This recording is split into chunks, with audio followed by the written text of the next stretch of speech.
কোনো জনপ্রতিনিধি না হয়ে সে তৈরি করে। কাজে এই লোককে যদি আমরা এমপি হিসেবে বানাইতে পারি তাহলে আমাদের উন্নয়ন, কাজে আমাদের সাথে বানুড়িপাড়া উজিরপুরের উন্নয়নের জন্য আমরা শান্তি না অন্য কোনো কারণ আছে না। যদি বিএনপি ক্ষমতা আসতে পারে, বিএনপি 10 টাকায় চাল খাওয়াতে পারবে না, ঘরে ঘরে চাকরি আমরা দিতে পারবো না, কিন্তু প্রতিটা ঘরে 2500 টাকার খাদ্য সামগ্রী যেটা ফ্যামিলি কার্ড বিনা পয়সায় আমরা পৌঁছে যেতে পারবো।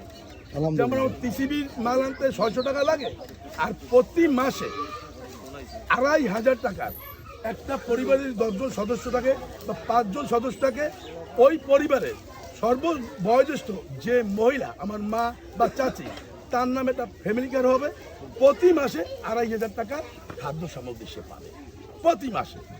এই যে আমরা করতে পারবো। কাজেই এইসব যদি চিন্তা ভাবনা করে যায়, আর যেহেতু বিএনপি স্বাধীনতার পক্ষে শক্তি, আরেকটা দল ছিল তাদের কৃতকর্মের জন্য তারা ভ্যানিশ হয়ে গেল, কাজে দল এখন বলতেই একটা দেন বিএনপি। কাজে আমরা এখানে দলমত নির্বিশেষে আমরা বিএনপি, আওয়ামী লীগ, জাতীয় পার্টি কোনোটাই দেখবো না।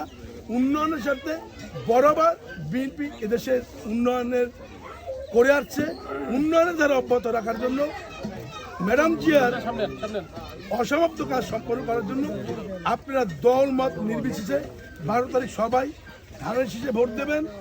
চাকরি দিতে পারবেন না, চাকরি হবে মেধার ভিত্তিতে, যে ভালো ছাত্র পরীক্ষায় কৃতকার্য হয়ে সে চাকরি পাবে, কিন্তু সাধারণ মানুষের জন্য সবার জন্য প্রতিটা ঘরে ঘরে আমরা 2500 টাকার একটা ফ্যামিলি কার্ড দিয়ে যাব, যাতে প্রতি মাসে বিনা পয়সায় 2500 টাকার খাদ্য সামগ্রী প্রতি ঘরে পায়। কাজে আপনাদের সবার কাছে অনুরোধ,